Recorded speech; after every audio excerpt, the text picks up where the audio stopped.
पनवेल महापालिका क्षेत्रात धूळ नियंत्रणासाठी पालिका प्रशासनाने 2,40,00,000 रुपये किमतीची 2 अत्याधुनिक वाहने खरेदी केली होती। या वाहनातून सध्या उन्हाळ्यात रस्त्याजवळील झाडांना पाणी देण्याबरोबरच हवेतील धूळ नियंत्रित केली जात आहे। पहिल्यांदाच अशा पद्धतीने धूळ नियंत्रित केली जात असल्याने रहिवाशांकडून समाधान व्यक्त केले जात आहे।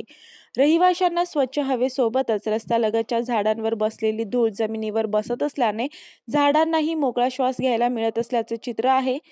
देशातील सर्वाधिक प्रदूषित शहरांच्या यादीत पनवेल शहराचा समावेश नसला तरी मुंबई महानगर प्रदेशात सर्वाधिक दळणवळण आणि विकसनशील शहरात पनवेल महापालिका क्षेत्र असल्याने पनवेल महापालिका प्रशासनाचे तत्कालीन आयुक्त गणेश देशमुख यांनी तब्बल 2,40,00,000 रुपये खर्च करून अत्याधुनिक धूळ नियंत्रण करण्यासाठी वाहने खरेदी केली होती। या वाहनातून पाण्याचे तुषार हवेत वेगाने फेकल्याने या परिसरातील ठराविक उंचीवरील धूळ जमिनीवर बसेल। दिवसभरात एक वाहन 80 किलोमीटर अंतरापर्यंत रस्त्यालगतच्या परिसरात धूळ नियंत्रण करणार आहे।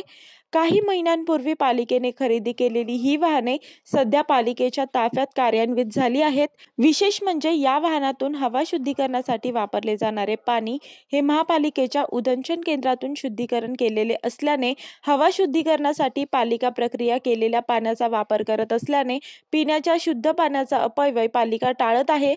या पाण्यातील डिझेल इंधनाचा खर्च पालिका करणार आहे। उन्हाळ्यातील चढत्या तापमानाच्या पाऱ्यामुळे या वाहनातून रस्त्यालगत उडणाऱ्या पाण्याचे तुषार हवेतील धूळ नियंत्रण करत आहेत।